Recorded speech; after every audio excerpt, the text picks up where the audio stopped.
Buongiorno e ben ritrovati con una nuova edizione del TG Flash. Scoppiato un incendio nella stiva di un traghetto in viaggio da Lampedusa verso Porto Empedocle per il trasferimento di alcuni migranti. A bordo si trovavano 175 passeggeri che sono tutti evacuati. Attualmente non si registrano feriti.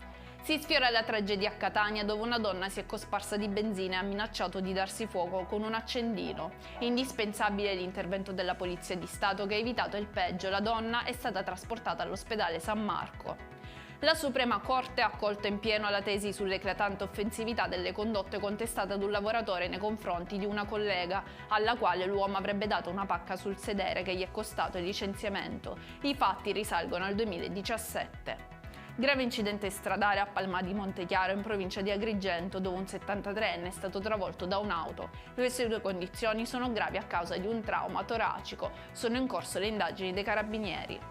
Arrestati due uomini di Ramacca di 36 e 28 anni sorpresi ad irrigare una piantagione di canapa. Si cerca il terzo complice che è riuscito a fuggire. I carabinieri hanno sequestrato anche il materiale che i soggetti avevano portato con sé per la sessione notturna di giardinaggio illegale. E per questa edizione è tutto, il prossimo appuntamento questa sera alle ore 19:30. Arrivederci.